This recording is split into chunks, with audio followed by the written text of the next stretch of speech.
কেইদিনমান আগতে মই কামৰূপ মহানগৰ জিলাৰ উপায়ুক্তৰ কাৰ্যালয়ত গৈছিলো এগৰাকী ভদ্ৰ মহিলা মই সুধিলো খুৰী কিয় আহিছে অফিসত বোলে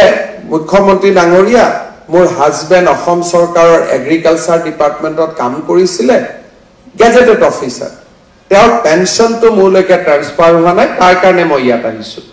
বলে আপোনাৰ পেনশন লাগে আপুনি দিছপুৰত যাব লাগে ডিসি কোৰ্টত আপোনাৰ কি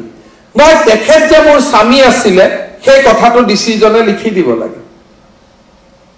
এতিয়া এই নিয়মটো কোনে বনাল এজন কাৰ্যালয়ত কাম কৰা মানুহ 40 বছৰ মই একেলগে কাম কৰিলো কি আমাৰ অফিসত এনেকুৱা এখনো ডকুমেন্ট নাথাকে যে অমুক মোৰ পত্নী বুলি আমাৰ ডকুমেন্টেশন ইমানেই নাথাকে যে ডিসি জনৰ সাৰ্টিফিকেট নহলে আমি কব নোৱাৰো এই ব্যৱস্থাসমূহৰ নিৰন্তৰ প্ৰতিবেদন পৰিৱৰ্তন লাগে এজন যেতিয়া জিলা উপায়ুক্তই সাৰ্কেল অফিসাৰে দেখে যে সৰকাৰৰ নীতি নিয়মৰ কাৰণে আমি মানুহক সেৱা কৰিব পৰা নাই আমি তাক সংশোধনৰ বাবে আমি সৰকাৰক কব লাগে কাৰণ প্ৰশাসন ওয়ান ওয়ে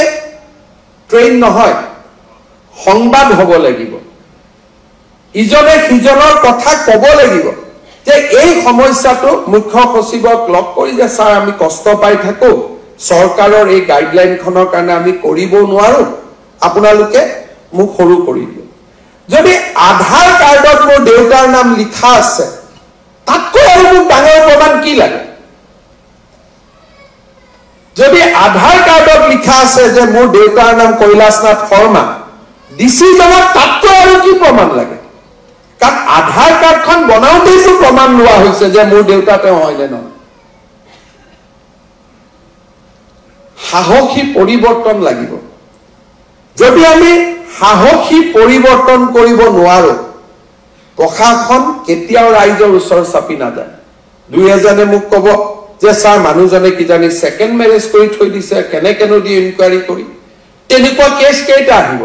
5টা আহিব 10টা আহিব প্ৰশাসন হৈছে বহুজন সুখায় বহুজন হিতায় এটা অদ্ভুত কেছ এটা মনত ৰাখি 99 জনক হাৰাশাস্তি কৰাটো প্ৰশাসন নহয় এটা এভালুয়েশন হ'ব লেট হিম ফেস এটা গণ্ডগোলীয়া ব্যৱস্থা আহিব তাক আমি চাই লম কিন্তু তাৰ কাৰণে 99 জন নিৰী মানুহক হাৰাশাস্তি কৰাৰ প্ৰয়োজনীয়তাটো ক'ত থাকিব পাৰে আমি এটা অদ্ভুত পৰিৱৰ্তনৰ কাৰণে নিজক সাজু কৰিব লাগে কি দৰকাৰ আছে এনেকে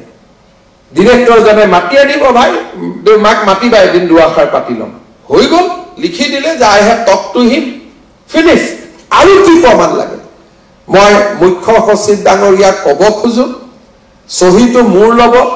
সাহসী পৰিৱৰ্তনৰ কাৰণে ৰাজ্যখনক সাজু কৰক যদি সাহসী পৰিৱৰ্তন নহয় বা লিপ সাৰ্ভিস আমি পৰিৱৰ্তন কৰিব নোৱাৰো আজি দিনটোত মোৰ পিতৃ কোন বুলি খুধি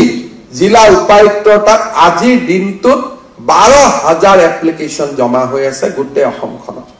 12,000 মানুহে নিজৰ বাপেকৰ নাম সৰকাৰৰ পৰা লিখাবৰ কাৰণে ঘূৰি আছে আজি দিনটো এই ধৰণে প্ৰশাসন নচলে মানুহ এটা সময় অশান্ত হৈ পৰে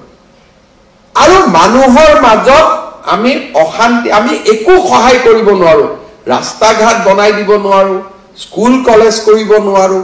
চাকৰি দিব নোৱাৰো অন্তত আমি বাপেকৰ নামটোকে লিখি দিব পাৰো যে তোমাৰ দেউতাৰ নাম ইয়ে আছিল